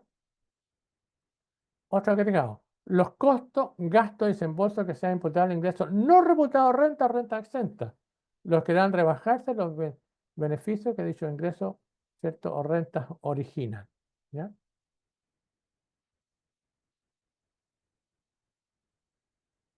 Cuando tengo este tipo de costos, gastos y desembolsos que son comunes, ¿ya? La ley me dice, mire, usted puede aplicar los siguientes métodos. La proporción entre el monto de los activos que generan los distintos tipos de renta. O sea, digo, ¿qué activos generan una u otra renta? Y en función de esa proporcionalidad, ¿cierto? El gasto común lo asigno al ingreso no renta, al ingreso exenta, y la otra parte, ¿cierto? Al del giro. ¿Ya? O la proporción entre el monto de las rentas que se generan sobre el total de los ingresos brutos. O sea, ¿qué ingresos, ¿cierto? Dentro de los ingresos brutos, cuáles son rentas afectan impuestos, de las que no lo son, saco la proporción correspondiente y eso es lo que manejo con respecto al desembolso común para atribuírselo o asignarlo a uno u otro concepto. ¿Ya? En ambos casos me dice se deberá considerar la permanencia de los activos o de los ingresos brutos. ¿Ya? Sería un cálculo aritmético bastante interesante mirado desde ese punto de vista. Esos métodos anteriores, cuando el contribuyente estima que el método no le es adecuado según su modelo de negocio, o sea, no le es adecuado el método de los activos ni el de los ingresos, ¿ya? Le puede proponer al servicio un método alternativo, pero naturalmente tengo que ver la reacción de impuestos internos en función se me dice que sí o no, o me dice no, aplique el de los activos, el de los ingresos, digamos, ¿ya? O sea, aquí me quedo entregado al servicio de impuestos internos. ¿Ya? Deducciones que me ordena el artículo 33, número 2. Los dividendos percibidos, las utilidades sociales percibidas o devengadas. Obviamente que los dividendos que yo estoy percibiendo o las utilidades sociales percibidas o devengadas, por ejemplo, de sociedades limitadas, ¿cierto? Esos dividendos son parte de las utilidades de la sociedad anónima que sí tuvo que pagar su impuesto correspondiente, ¿cierto? Cuando yo lo estoy percibiendo no voy a volver a pagar nuevamente el impuesto en la primera categoría. Eso es lo que está detrás, obviamente, de esta sentencia. ¿Ya? Y aquí me dice, siempre que no provengan de sociedades empresas constituidas fuera del país, aun cuando se hayan constituido con arreglo a la ley chilena. Esto es interesante porque cuando tengo sociedades empresas constituidas fuera del país, estoy percibiendo dividendos, estoy considerando las utilidades percibidas o devengadas, ¿cierto? Esas obviamente no han tributado con el impuesto de la primera categoría nuestra, así que por lo tanto las tengo que relacionar, ¿cierto? En mi empresa o en mi sociedad como contribuyente. ¿Ya? Deducciones, obviamente, cuando tengo rentas exentas por la ley de la renta o por leyes especiales, naturalmente no van a estar afectadas y las tengo que deducir para los efectos del impuesto de primera categoría. Hasta ahí tendríamos básicamente la renta líquida imponible, pues si es positiva, o la pérdida tributaria si es negativa. ¿Ya? Y aquí viene algo importante que es el incentivo al ahorro. Entonces aquí yo hago una deducción. ¿Ya? Hago una deducción para los fines de ver cuál es el monto sobre el cual voy a pagar el impuesto de la primera categoría. ¿Ya? y esto es el incentivo al ahorro. Y el incentivo al ahorro es para empresas con ingresos brutos anuales inferiores a 100.000 unidades de fomento. ¿Ya? Y esto está regulado en el artículo 14, letra E de la ley de la renta. ¿Ya? O sea, no está dentro de la mecánica o de la estructura, ¿cierto?, del artículo 29 al 33, sino que está en este artículo 14, letra E. ¿Ya? ¿Y qué es incentivo al ahorro? Los contribuyentes que pueden acogerse a las disposiciones perdón, que pueden acogerse al incentivo al ahorro son los de la letra A, obviamente, y los de la letra D, número 8. Perdón, número 3. Por eso dice, salvo aquello acogido al número 8, la referida letra D. ¿Ya? Entonces son el D3 los que se pueden acoger. Y la letra A, cuyo promedio anual de ingresos de su giro, dice, no exceda las 100.000 unidades de fomento en los 3 años comerciales anteriores, podrán optar anualmente por efectuar una declaración de la renta líquida imponible, afecta al impuesto de primera categoría hasta un monto que violenta el 50% de la renta líquida imponible que se mantenga invertida en la empresa. Pero este tiene otro tope por si acaso. No es el total del 50%. ¿Ya? Pero se podrán a una deducción de la renta líquida imponible afecta al impuesto de la primera categoría. ¿Ya? Y vamos a ver que tampoco es la renta imponible que hemos estado estructurando. Es algo distinto, un poquito distinto. ¿Ya?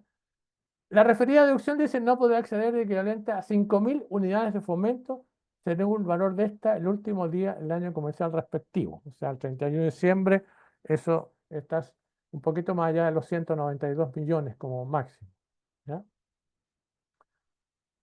Y para estos efectos dice, se considera que la renta líquida imponible que se mantiene invertida en la empresa corresponde a la determinada de acuerdo al título 2 de esta ley, o sea, lo que hemos estado conversando. Descontados los gastos rechazados del inciso segundo del artículo 21 que forma parte de ella. ¿Ya? Y las cantidades retiradas, y esto es lo más importante, dice las cantidades retiradas, remesadas, distribuidas en el mismo año comercial, sea que estas deban grabarse o no con los impuestos de esta ley. O sea, yo puedo estar retirando rentas exentas, rentas que no están grabadas con los impuestos de la renta, entonces hago un monto distinto, es otra renta líquida imponible para los efectos del incentivo al ahorro. ¿Ya? Y la empresa sujeta a la letra A de este artículo deberán reajustar esas cantidades de acuerdo al inciso final del número 1 del artículo 41, o sea, por el IPC, ¿ya? Los de la letra D no los menciona y no los podría mencionar porque recuerdo que ellos no hacen corrección monetaria ni nada por el estilo, ¿ya? Por lo tanto, se refiere al régimen parcialmente integrado, que es de la letra A, ¿ya? Y para el cálculo del límite de los ingresos brutos que establece el párrafo primero de esta letra, la empresa sujeta a la letra A de este artículo ya expresarán los ingresos de ejercicio en unidades de fomento según el valor hasta el último día del respectivo ejercicio. Y aquí viene lo importante, que la empresa debe sumar a sus ingresos lo obtenido por su empresa relacionada de acuerdo al Código Tributario, el número 17, ¿cierto? Del artículo 8 del Código Tributario, ¿ya? De la misma forma señalada en la letra D de este artículo. ¿Ok? O sea, las empresas relacionadas me pueden sacar del incentivo al ahorro, o sea, ¿ya? Por su parte, me dice la empresa que cogía la letra D de este artículo, aplicarán los señalados en la letra B del número 1 de dicha letra, o sea, también los relacionados que están señalados, ¿cierto? Para ese tipo de contribuyentes. O sea, tenemos que sumar, queramos o no, para saber si estamos dentro de las 100.000 unidades de fomento, ¿cierto? Cuando tenemos inversiones en otro tipo, en otras empresas, etcétera, de acuerdo con esa norma del Código Tributario. ¿Ya? Y los contribuyentes se deben ejercer la opción a que se refiere esta letra dentro del plazo para presentar la declaración anual de impuesto a la renta respectiva, debiendo manifestarlo de manera expresa en la forma que establezca el servicio mediante resolución, que lo pide básicamente, ¿cierto?, en la declaración de renta. ¿Ya? Y no pueden invocar este incentivo que establece, ¿cierto?, al ahorro, ¿ya? Cuando de alguna manera ya tenemos cierto tipo de rentas, cierta explotación ya a cualquier título de derechos sociales, cuotas de fondos mutuos, de inversión, ya acciones en sociedad anónima, contratos de asociación o cuenta en participación, ya, y esta exceden del 20% total de sus ingresos brutos. ¿Ya? Aquí me pone una condición, digamos que el incentivo al ahorro es para la empresa propiamente tal, con respecto a los ingresos propiamente tal, pero no cuando tengo ingresos que vienen por otro lado y que superen este, este 20%. Eso es lo que teníamos para ahora. Ya esto va a estar, como siempre, esta presentación en la página de cámara. Ya la pueden consultar cuando ustedes gusten. Por lo tanto, muchas gracias. Perfecto, estimado Adolfo. Gracias, Mario. Sí, la verdad es que ha sido un excelente repaso de las materias en la cual la ley permite rebajar como gastos, hacer un repaso una vez al año, desde luego es importante. Y también es importante que nuestros asistentes y los contribuyentes sepan cuáles son las bases legales que le permite hacer una deducción y cuándo tiene la obligación, desde luego, de sumar ingresos, etcétera, y todos los ajustes que permite la ley para llegar a una base imponible. La base imponible es súper importante porque desde luego esta es el monto sobre la cual se aplica la tasa de impuesto a pagar. Así es que, desde luego, si se mueve un factor mediante agregado o deducción, ahí hay un mayor impuesto o un menor impuesto para el Estado. ¿Ah? Así es que es importante hacer un repaso a lo menos una vez al año. ¿Mm? Sí, ¿no? Y acordarse que el recuadro también, que es clásico, ¿no es cierto? El recuadro número 12, ¿se acuerdan que las 14A tienen que llenar ese recuadro?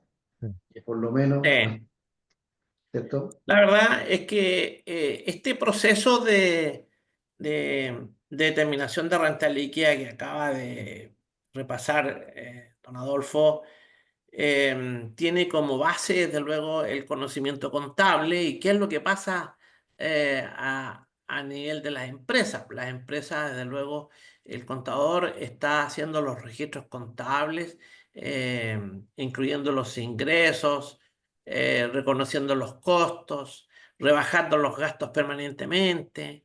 Después, eso es materia contable. Desde luego, la contabilidad después hay que homologarla a estos requisitos, de tal manera que si no cumple con los requisitos es un agregado. ¿Ah? Hay que ajustarlo a la renta líquida y a eso se le llama la conciliación de la renta en la base imponible del impuesto de primera categoría. ¿Mm? Sí, Es tema complejo. El contador tiene que saber contabilidad y además tributaria. ¿Ah? Es súper relevante eso, ¿o no? sí, es relevante. Claro, fíjate que a través de los repasos de los oficios que hizo don Adolfo, hay uno que me gusta harto, ¿ah? El 738 del año 22, y que muchas veces hay contribuyentes y clientes de la oficina que preguntan, oye, ¿podemos rebajar como gasto las bebidas alcohólicas que tenemos nosotros en la fiesta de fin de año? Entonces, el Servicio de Impuestos Internos, ese oficio del 738 del año 22, le dijo que sí, ¿ah?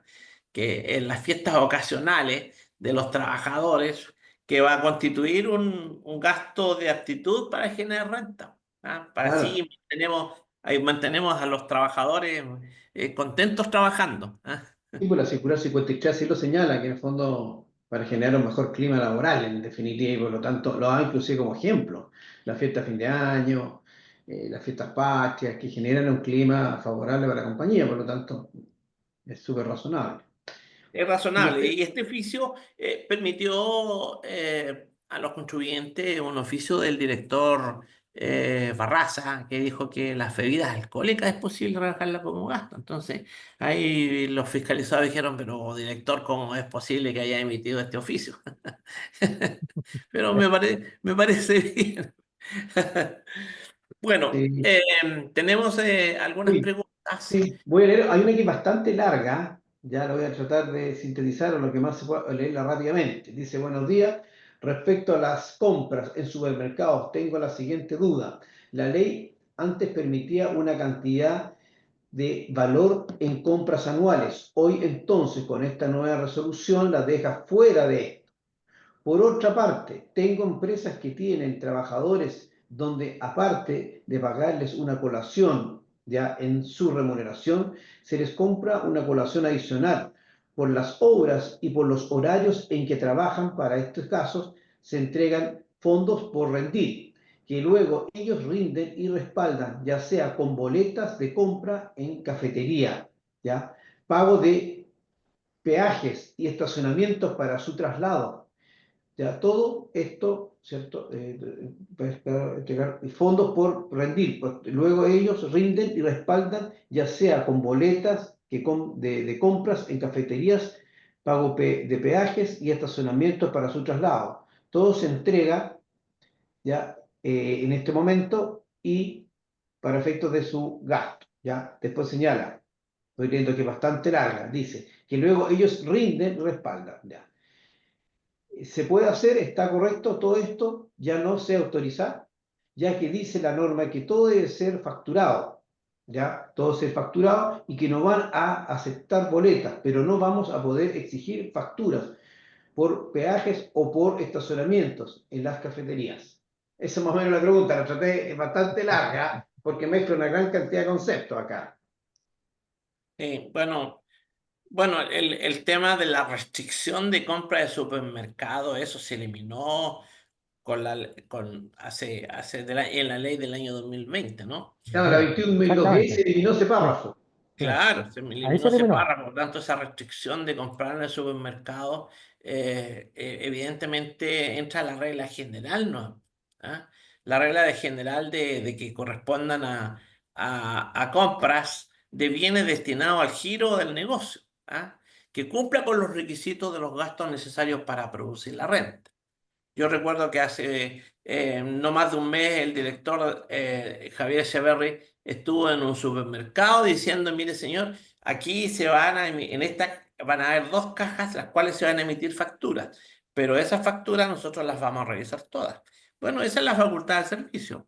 El servicio tiene la facultad de poder revisar si el gasto es necesario para producir la renta o el concepto de ahora si tiene aptitud de generar renta, que ya no ya el concepto necesario para producir la renta ya quedó en el pasado. Ahora el concepto es aptitud de generar renta, ¿ya? Y que puede generar renta incluso en el futuro. Y es más, existan una serie de proyectos que finalmente no generen ningún tipo de ingreso. ¿Ah? No generaron ingresos, pero sí constituyeron un gasto porque fueron con aptitud para generar renta en el futuro.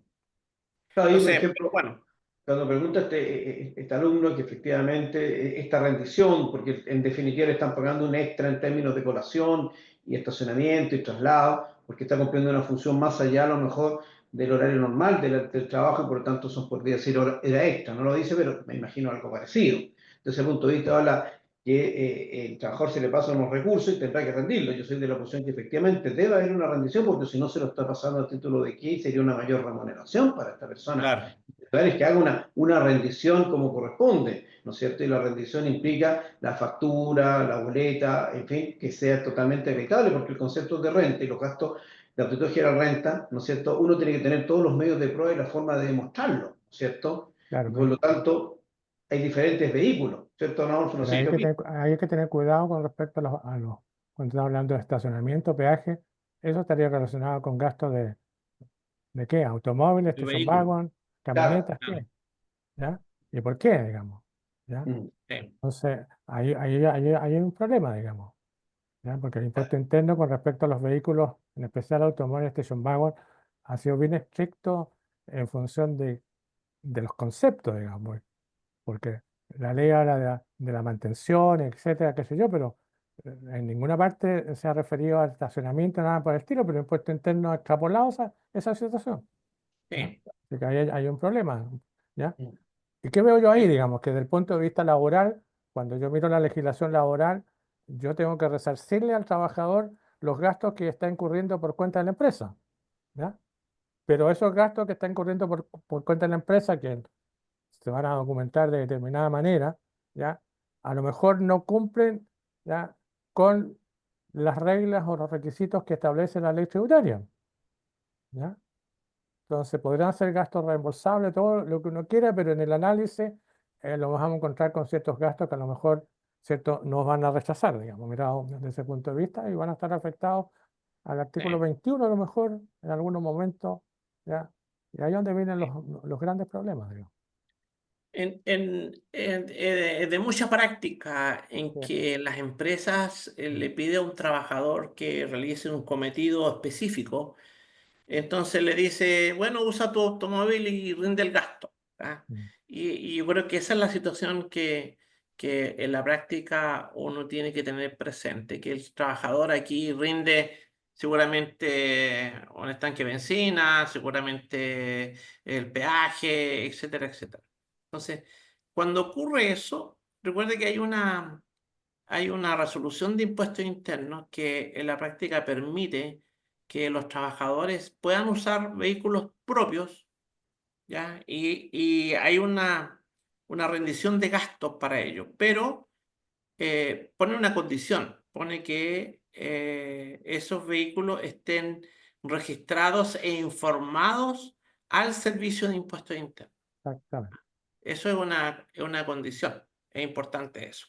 Claro, pero Eh, además los requisitos que pone ahí en base a los montos, la depreciación, etcétera, yo no sé si los traemos a la fecha, digamos, porque los son tan antiguos, los traemos a la fecha, los valores no, nos van a dar algo que sea, te diría, Razonable, razonable, digamos, ¿ya? claro. Yo creo que hay problemas ahí.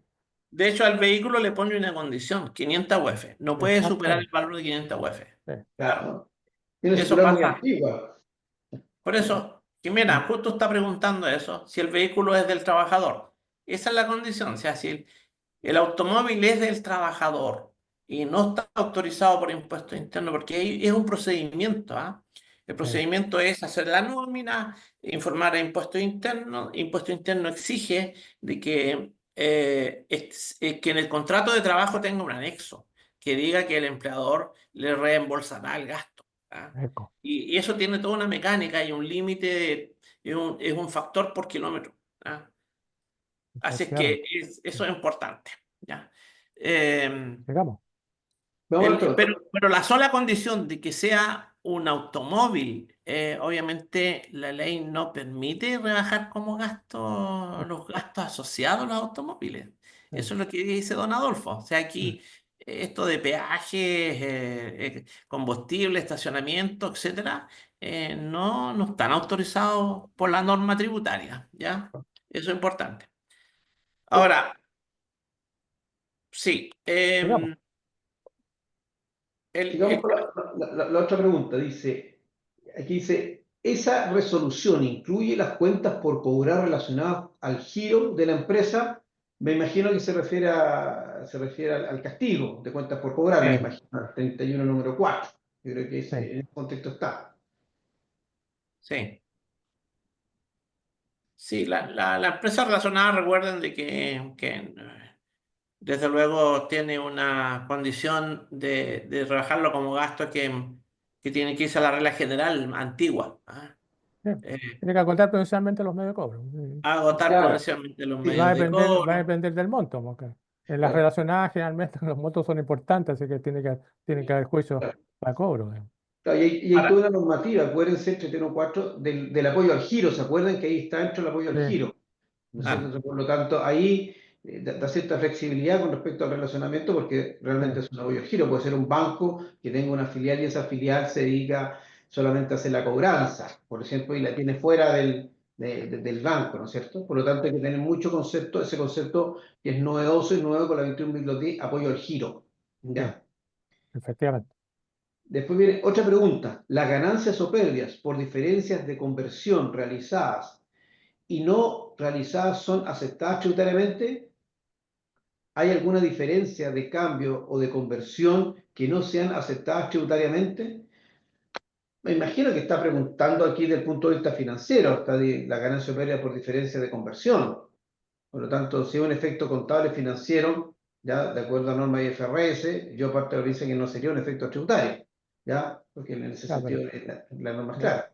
necesitaríamos una profundización de qué Claro, está, ¿a qué se refiere? a Se qué se refiere refiere a, específicamente, ¿ya? claro, Porque eso da sí. para mucho eso.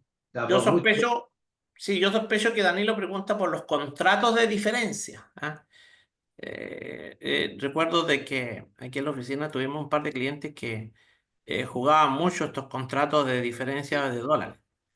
Ya, Ganar, en la práctica apostar, comprar dólares Sí. baratos, luego vender barato. Entonces le encargaban un monto de dinero a un administrador de estos dólares.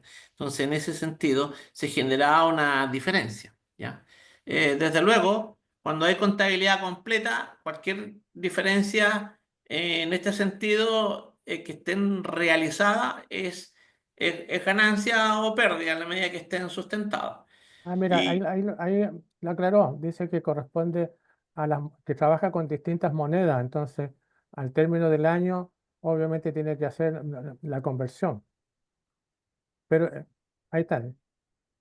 eso sería corrección monetaria, ¿no? sería Claro, corrección eso sería, monetaria. claro, Claro, exactamente. Eso está dentro de la corrección monetaria, que ahí obviamente puede ir para arriba o para abajo.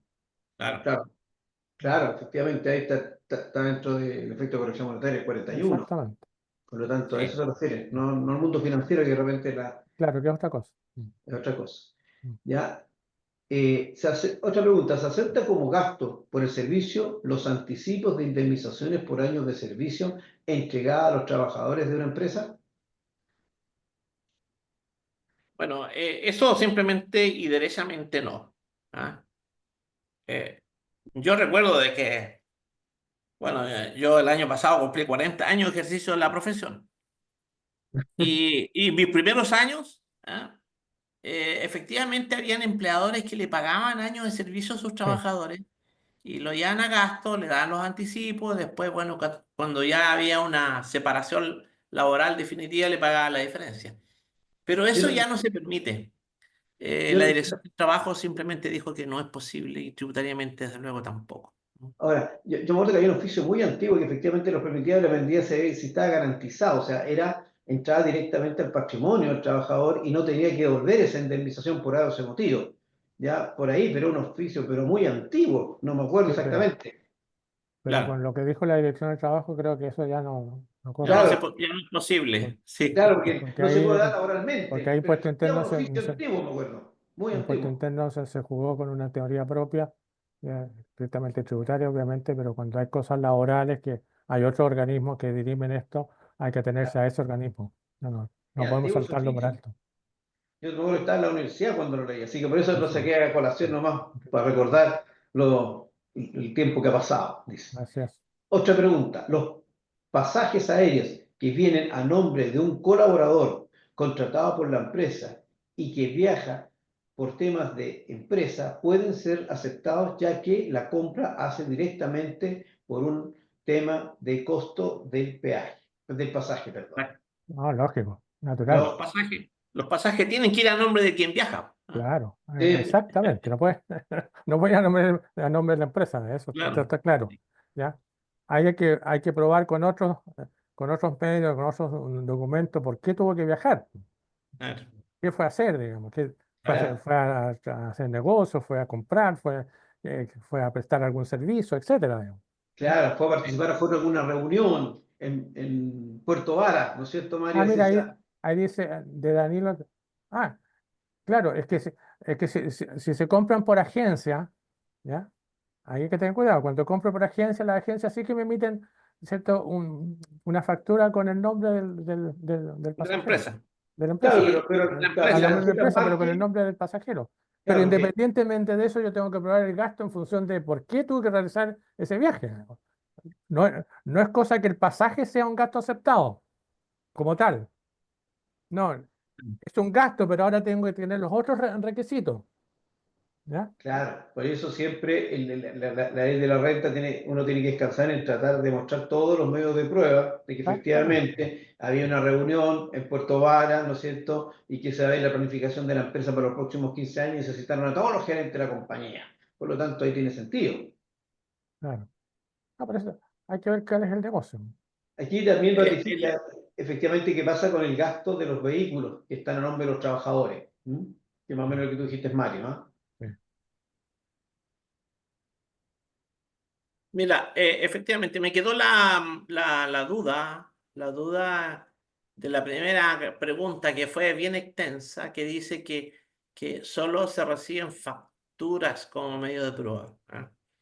Yo diría que no es así, sino es que los medios de prueba son facturas, boletas. Factura. Y ahora el voucher de Transbank. Claro, Esto es importante. Desde luego, el Servicio de Impuestos Internos en las fiscalizaciones justamente ha generado esas dudas porque muchas veces los comprobantes que vienen respaldados con boletas no las aceptan como gasto en Claro, algunas fiscalizaciones. porque viene muy genérico. Ah, Ahí está el problema. ¿Ya? claro. Aquí la última pregunta, ¿cómo hago con un gasto de renta que el propietario no me ha dado el número de rol tributario del local? No entiendo muy bien la Debe ser un Ah, contrato de arriendo. contrato de arriendo, aparentemente. Eh, Aquí el contrato es importante el contrato acá. Es importante el contrato. Desde luego es probable que Carmen está pensando en hacer la declaración jurada de arrendamiento, la 1835, que tiene que ver con, con informar al Servicio de Impuestos Internos las rentas mensuales. Sí, dice exactamente un contrato de arriendo, pero para llenar la declaración jurada, perfectamente Claro, como eso. lo dice. No, tiene que tener el RUT del arrendador. Tiene que tener el RUT del arrendador. Tiene que tener el RUT del arrendador, sí. Tiene que identificar quién es el arrendador. Eso. pero recuerdo que en alguna parte Impuesto Interno dijo que era factible eh, ingresar a la página, yo no lo he hecho, que era factible ingresar a la página de Impuesto Interno con ¿cómo se llama? Con la dirección, ¿ya? Y ahí uno podía tener el rol. Mm. Perfecto. Bien, yo pienso que estamos pasaditos la hora ya. Sí, Ha sido un importante taller. Le agradezco mucho la participación en esta ocasión.